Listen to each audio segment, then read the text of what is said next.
We're glad to have him here today. We may not be able to get the presentation to work, which may not be a bad thing. We got a rules committee meeting at 3, so I might have to get out of here. I know you're not going to keep us. Only 9 minutes. Well, that means you don't have the presentation. It should be down to 3, shouldn't it? With only a few questions. In the meantime, I'll go ahead and I didn't say you could hand them. No, I'm just playing on hand them. this is just a little brochure that I have on our transportation asset management. I'm Stephanie Carter, the Department of Transportation, by the way.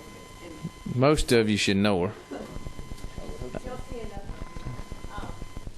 One of the things that we do are trying to emphasize here at the department is obviously with funding challenges that we're going to be having, we're trying to do more and more to manage what assets we do have. And I think the quote on the very front is very telling. If you've got rain coming through the roof, asset management goes out the window. And so we're really trying to do a renewed focus on making sure that we're maintaining the assets that we already have, that we've already spent our taxpayer dollars on, and that we continue to utilize those assets and invest in what we have in our infrastructure here. So that's just a good little brochure that deals with that. The video that we're going to be showing today is a video that Carol Calmer, who heads up our division of intermodal, she was formerly in charge of all of the airports here in the state, but her division helped put this video together with economic development, and it's about what Georgia's airports mean for the business community around the state of Georgia, and how significant they are really in attracting new industry to our state. So as soon as we get that loaded, you'll get to see all of that. In the meantime, are there any questions for the department, for Keith, Carol, or me? Sure, I'll be glad to ask if there are any questions by the committee. I'm just picking at you, Stephanie. Hold on, Representative Gardner. Thank you. I was continue to be interested in the freight plan. Yes, Has it been made available to the public? Right now, we're waiting on, I know Todd Long has been working on the freight plan. He was going to have a meeting with the governor and get that finalized before we release that actually to the public. I thought he promised to get it to me on Monday. Well, he's in D.C. I'll call him. He did make that promise. Yeah.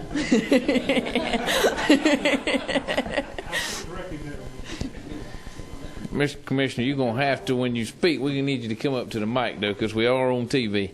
I know you don't want to be on there, but we need you to come up there if you're going to talk, if you don't mind, please. Representative Davis. Thank you, Mr. Chairman.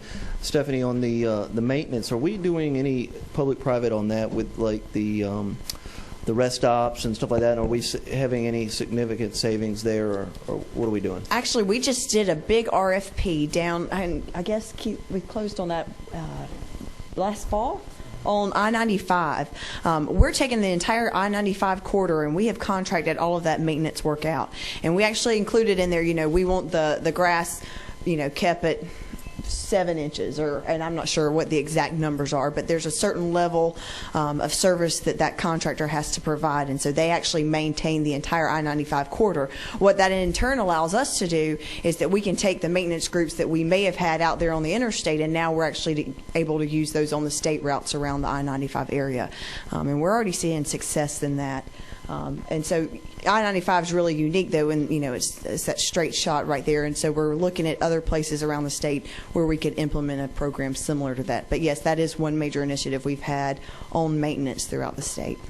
Excellent. Thank you. Representative Baker. Stephanie, could you just give us a quick update on 16 and where we're at with that and how much longer that might be? Is that a bad question? I do. Do you know how much longer we have on I-16? Mm-hmm. Yes. Uh-huh. It's probably another. Come up to the mic, please. we definitely need. We can check that schedule, but we're probably talking about another 12 months or so. The major concrete rehab. We have 2 significant projects in that corridor. So, remind us where the corridor y'all working on. Well, I believe we have it going. We actually have two. They're both on both sides. One on one side of Dublin, one on the other side of Dublin, coming up through there. So, Dublin North or Dublin South, or but I think both are actually in both directions. Yes, sir. From Dublin North to where? Twigs? Those limits, yeah. I think it's Twigs. We broke it into two projects because they I got know Bubba might know that. Is it Twigs, Bubba? Twigs. Because we come up through there often. My wife doesn't like to travel that way. She makes me go around 300. And so I said, I promise I'll find out what the deal I'll is. get you the schedules on both of those. No problem. Thank you, Bubba. Representative Jordan. Your button. 16. Oh, Representative Setzler. Thank you, Mr. Chairman. I've had some folks in my community, today being Tourism Day of the Capital, it's apropos to ask. I've had some folks up in Cobb along I-75 ask about highway beautification. There are folks that have come out and say, hey, can we get gangs of volunteers on the interstate picking up, and I understand there's some safety issues there. The question I would ask is could we, and I've asked this question before, and I've gotten very good responsiveness from the department, but I'm asking, I guess, in the broader conversation here, if groups wanted to raise money, because I understand it's pretty economical to have the contractors that do this, they're good at it, they do it efficiently, fairly cost effectively. If groups wanted to raise money for highway beautification, is there a way we could set it up where they could fund that, and that we wouldn't, if you normally come through every 6 months or every 4 months and do the pickup and then the sweeping and things like that, is there a way we could fund that in addition, that we still get our normal routine scheduled cleanups, but yet we could fund more? One of the major programs that we just rolled out was it in December? Is actually a highway beautification project. And the way this will actually work is, I know you probably drive down and maybe you see that local Adopt a Highway, the Kiwanis Club has adopted it. This will actually be, you will adopt a highway and it will be done by a Coca-Cola or a Home Depot. So let's just take your 75 corridor. It could be possible that Home Depot may decide that they want to adopt part of I-75 right there through the Cumberland area, or, where their headquarters are located, and they will pay for the maintenance of that portion of the interstate, and we're going to be rolling that across the entire interstate system. So, and I'm not suggesting that folks want to step up and take on the cost of that. What I'm suggesting is that DOT continue to shoulder the cost at its current rate, but that they be able to supplement that with extra dollars. I had heard something as cheap as like $50 a shoulder mile for cleaning, which is, I think, very, very economical. But I needed to know that there's a process that if we had some volunteer groups that wanted to raise some money to do that. I've had a lot of constituent calls because there's so much truck traffic coming down 75. Just from a beautification perspective, with dollars short, there's just not, I sense, enough to go around. do you want to talk about the retread?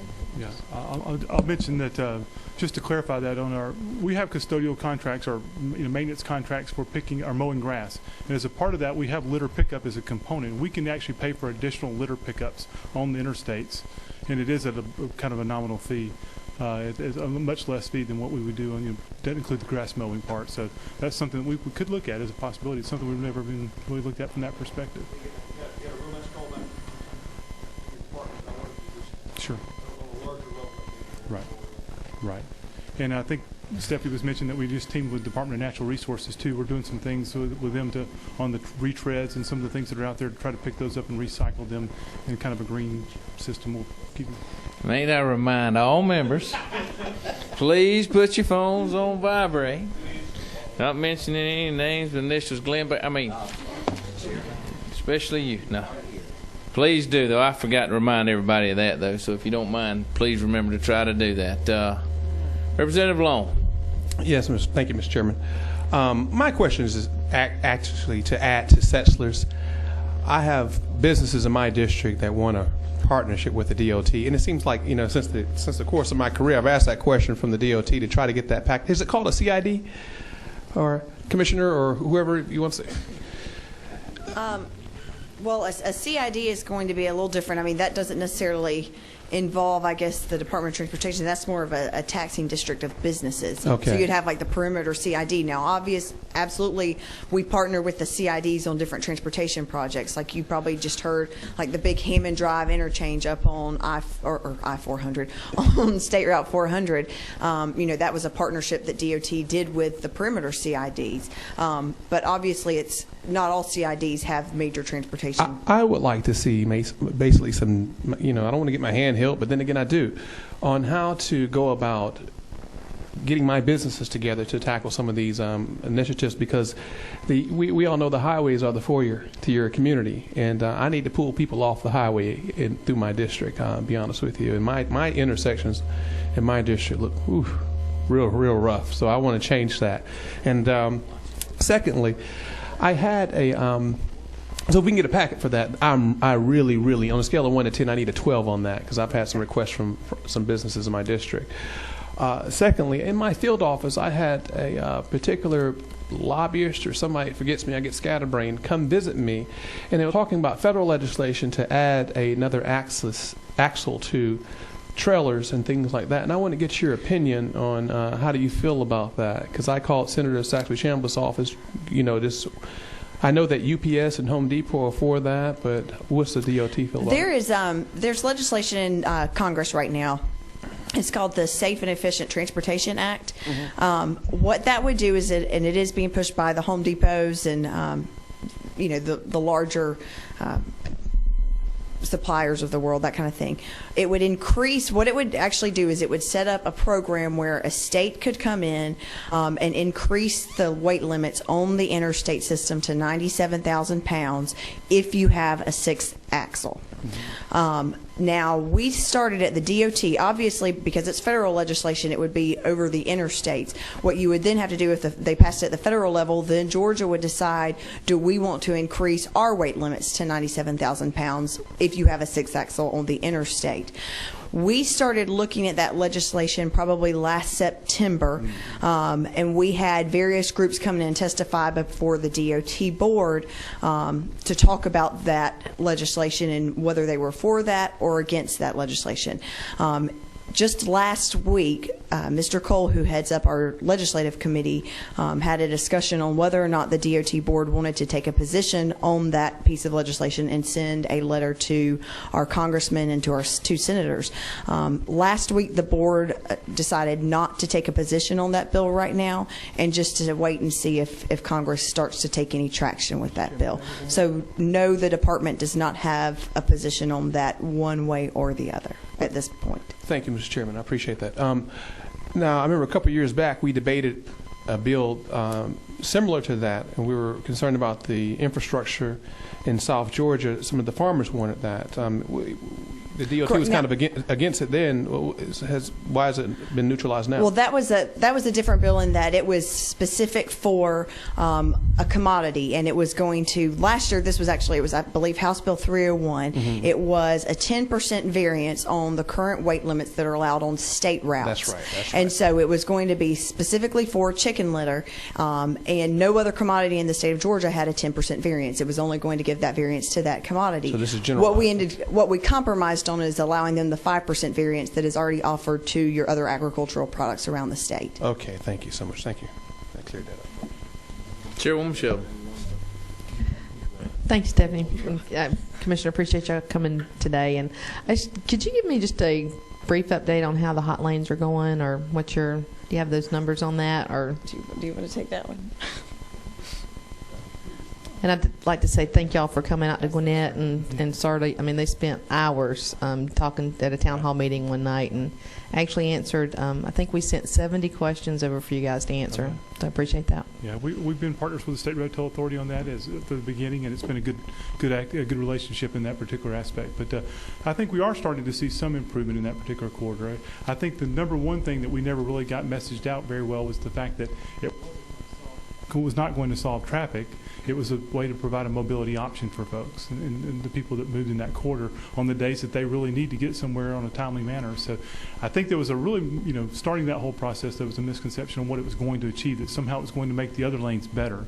I think what we'd like to see over time is a mode shift, though, where people do choose to choose Granite or Granite buses or the Gwinnett County Transit System, and you will see some improvement in the general purpose lanes.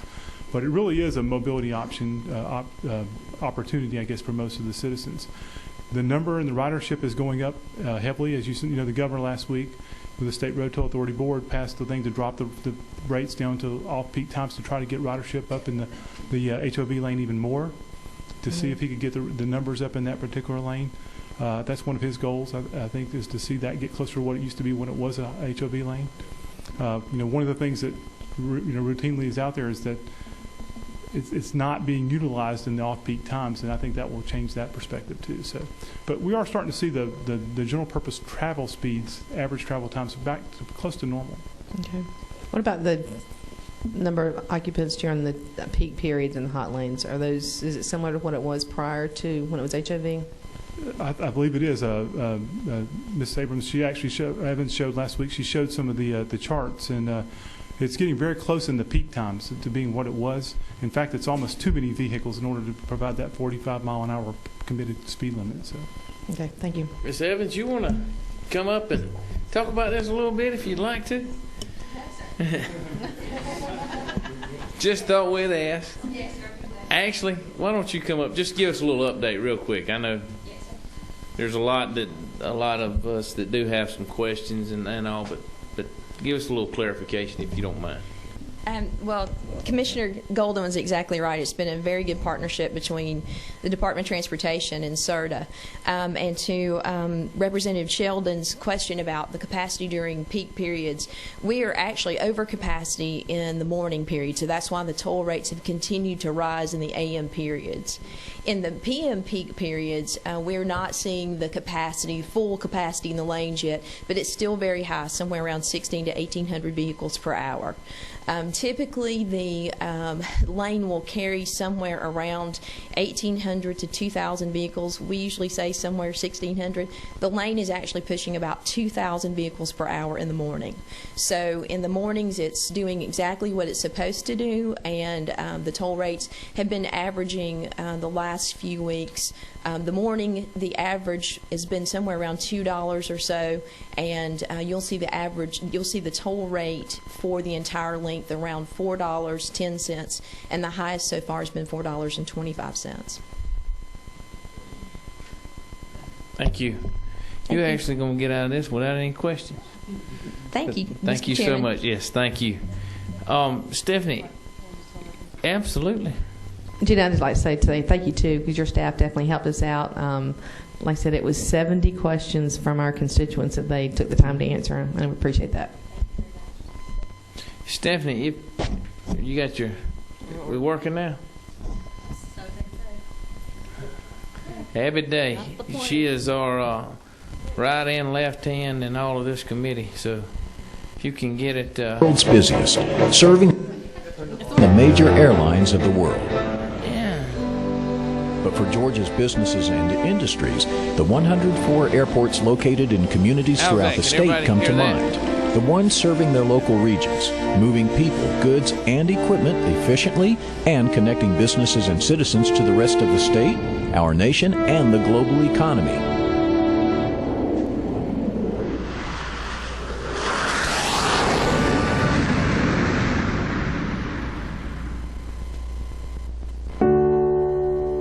Thomaston lost about 6,000 textile jobs in 3 or 4 years, and we were looking for different ways to attract new jobs to replace old ones. And our airport became one of the focal points. We had 2 industries that were interested.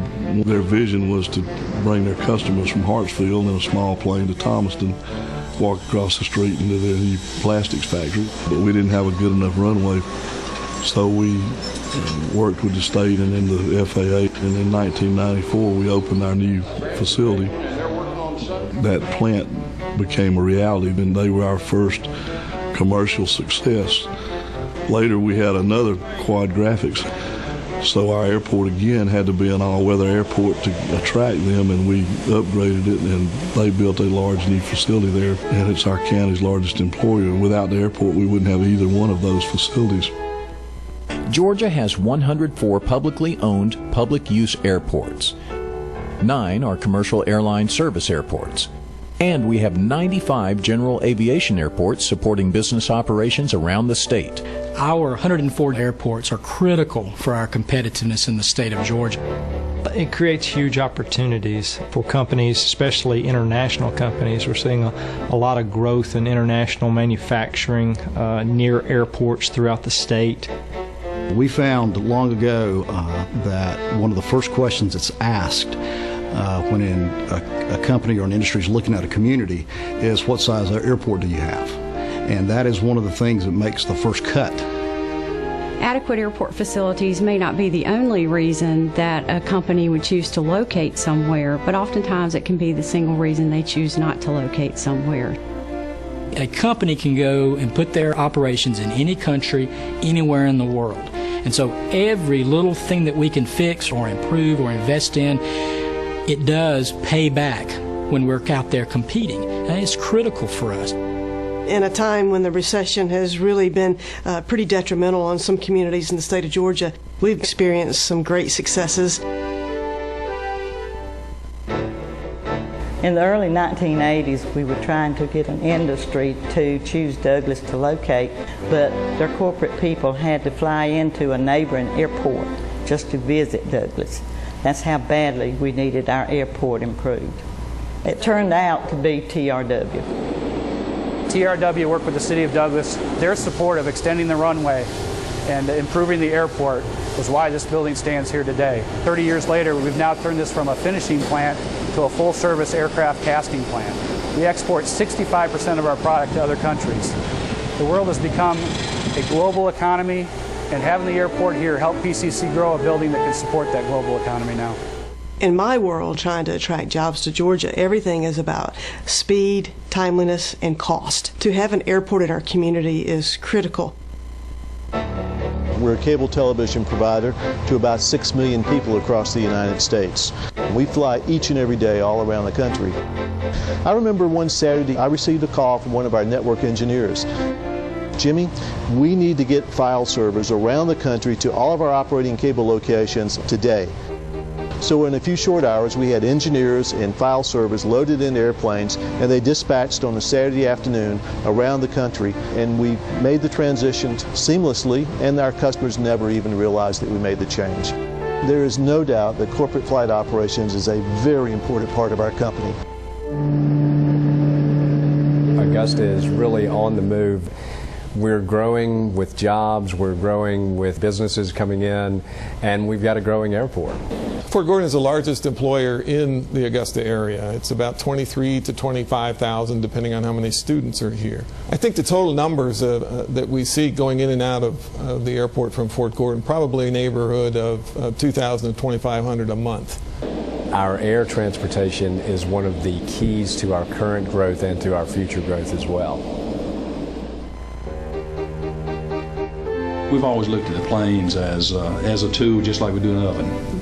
When we put in an oven, you expect productivity out of it, product going through it. And same with the planes. We didn't have the planes. There's nowhere in the world that senior management team can be nearly as effective. As long as the plane is there, waiting on you, it's just amazing how much more you can get accomplished. We've always had an aircraft with the company. If we have to take 4 days out on the road, it's not competitive. And it's critical for us, with it being a family business, that we get back because we are the decision makers. We need to be in the office. Having that capability really is priceless. I'm a quarter of a mile from this airport from our farm. We grow the onions and grow all the vegetables that we use at our processing plant. And I can load up, be on this airplane, be gone and back to Tennessee by lunchtime, and already work the deal out by noon. Vidalia has become a regional draw as a community where you can find work. We've got 2 world-class airports here, one on St. Simons that handles a lot of private aircraft, and the commercial airline traffic that comes into Brunswick is essential to support our industry. We have a lot of corporate meetings and retreats. We have world-class resorts, economic development, tourism, and all the businesses we have here. sourcing seafood globally. There's just a constant interaction with the airport. Every hour that you've got product on ice is risk. When a line goes down, it's critical that we be able to get the right expertise, technicians, spare parts as quickly as possible to get back in production. You're dead in the water if you don't get that part in a timely fashion. A lot of our local businesses at the current airport are handicapped. Runway's too short. As they get bigger jets and they're looking to go elsewhere. My goal is to keep them in Griffin-Spalding County. Our new airport would service somewhere around 95% of the general aviation fleet. The new airport is going to create more job opportunities for us, either at the airport directly or in the surrounding area. More than 471,000 jobs with a payroll of $17.7 billion can be attributed to aviation activity in Georgia, according to the 2010 statewide Aviation Economic Impact Study. This economic impact is generated by on-airport businesses and construction projects, leisure and business visitors who arrive by aircraft and spend money during their stays, and the multiplier effect of those dollars being spent and respent, circulating throughout the local, regional, and state economy. Airports are so important to Georgia businesses that a 2010 survey found proximity to an airport among the top reasons for choosing a location. Georgia's airports provide a total benefit of $62.6 billion to the state economy. That's 16% of Georgia's estimated gross domestic product in 2010. Since 1992, jobs attributed to aviation have more than doubled, and total economic benefit has nearly quadrupled. Aviation is an essential economic development tool for Georgia's communities to attract and retain the businesses who provide jobs in their regions. Every day, we all depend on the products and services that touch every part of our lives, and aviation makes it all possible. Airport brings growth to the entire area. Runways, like roads and rail, are a vital part of Georgia's transportation infrastructure. The airport can actually be its own generator of jobs. Hundreds of jobs to the community. Improve the competitiveness of our individual businesses in Georgia so that they can continue to hire people and grow. 1,300 jobs that we didn't have. It means jobs, it means investment, and it means quality of life to our citizens, and that's really the bottom line.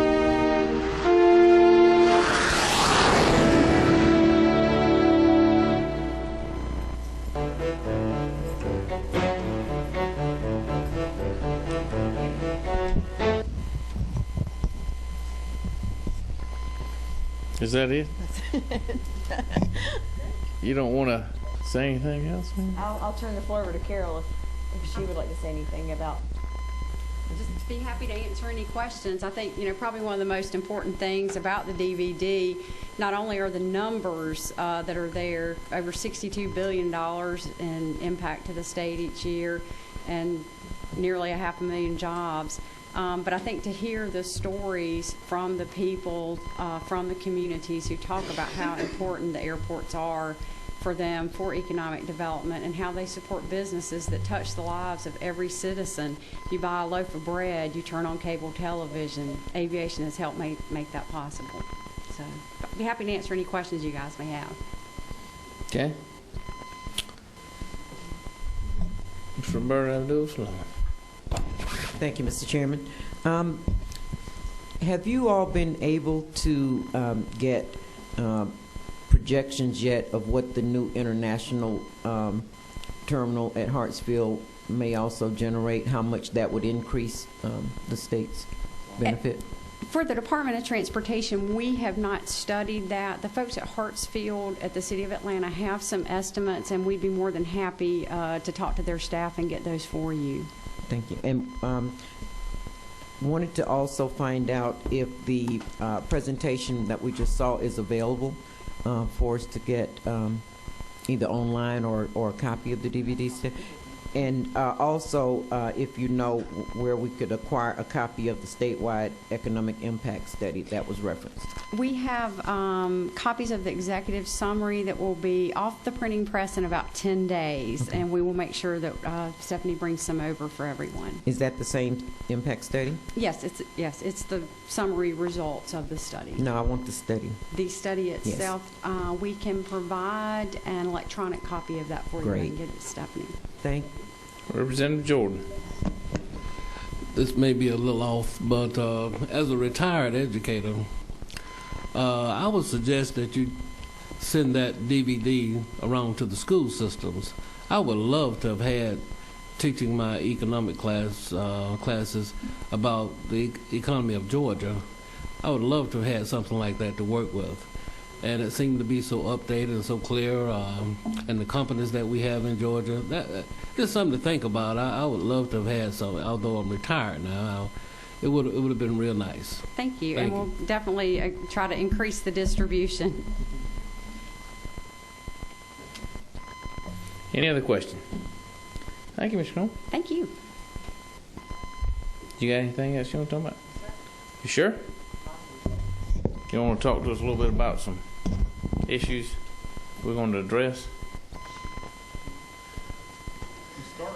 Actually, I am asking Stephanie about. We've got there's an issue that's developed over at GDOT of no fault to GDOT, but it's one that we've got to address. And I don't want her to go into too much in depth because it would take a while, but just to give a brief overview of the problem that y'all are facing and the fact that we're going to try to address and take care of it now. In case any of you get any questions by the media or anyone like that. So, Stephanie, if you will. We have an issue with prior year motor fuel right now, and I'm going to give you an overview of this. A long time ago, back even before I was at DOT, before a lot of y'all were probably even elected, we had functional budgets. And it was an old system of budgeting, so that let's say that the legislature appropriated $100 million to one of our old budget functions, maintenance and betterments. And we spent all $100 million in that fiscal year on maintenance projects. Fast forward a couple of years, you switch to programmatic budgeting. Okay, so in the middle of the functional budgets, we went to, under Governor Perdue, we switched over to programmatic budgeting. Well, DOT, remember, our motor fuel dollars, we have a reimbursable program from the federal government, meaning we have to spend 100% of our motor fuel dollars in order to get back 80% of that from the feds. So over that few years, we were spending our $100 million, however much the legislature had appropriated us that year, on those projects. Well, when we got that 80% back, guess what? We were in the new programs. Well, 80% of that money, that $80 million, went back, and it came in under an old function. It wasn't in one of the new programs. Well, we don't have a way, and we cannot physically go in, even with the authority of OPB or any of those, to actually move those funds back into the program where those dollars can be spent on new projects. What we will have to have is actually a legislative fix in order to move those prior motor fuel dollars into our current year budget. So we will actually have legislation this year that goes in and corrects that, and it will essentially create a brand new program.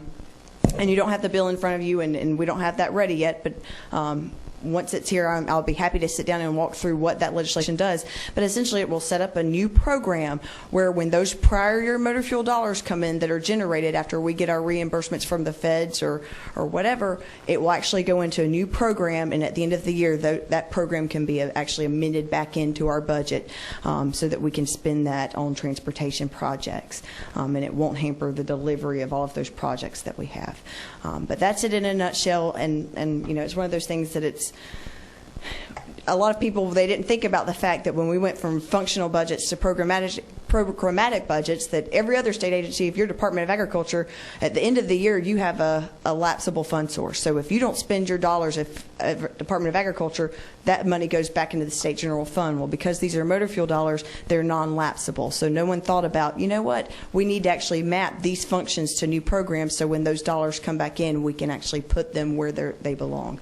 And that's what this legislation will do. It will actually fix that problem. Any questions? I mean, I asked her to be brief and all, but I mean, it's an issue that we've got to address, and it's of no fault to GDOT. It's nothing that they've done wrong. It's not contrary to some of the things that you're hearing on the news, that they're just sitting on all this money over there not doing anything. They want to do something with it. It's already, all of it is already designated for certain projects, but they can't. Their hands are tired. So we've got to fix it during this next legislative session, and in fact, I'm going to be carrying the bill in order to do that. So, but I will. What are the dollars involved? I guess this is the one-time thing. There will be a one-time fix in the amended budget. That being said, we will still have, over the next few years, we will still have residual amounts. It may be, you'll have to amend in $25 million next year, and then the next, so you will have residual amounts. This year, we're looking at close to $1 billion. And let me be very specific. This is not free money, so it's not like we can go out and spend willy-nilly. I mean, this money is backing projects that we currently have programmed. And it's already been budgeted. Correct. I mean, it's isn't new dollars that's coming in to be spent. This is dollars that's already been budgeted in prior year's budget. Represented by Dulcelon. Thank you, Mr. Chairman. I guess my question is that none of these funds are in danger of being rescinded. We're not in danger of losing them because we haven't used them. No, ma'am. No, ma'am. These are all state-generated motor fuels, so none of these are federal dollars. No, ma'am. And are we in a posture at least where the funds are accruing interest? Is that? Yes, ma'am. Okay. Thank you. Pat, is that you? Or Representative Gardner? Yes, I have some constituents who've asked me something about the bike and pedestrian facilities and the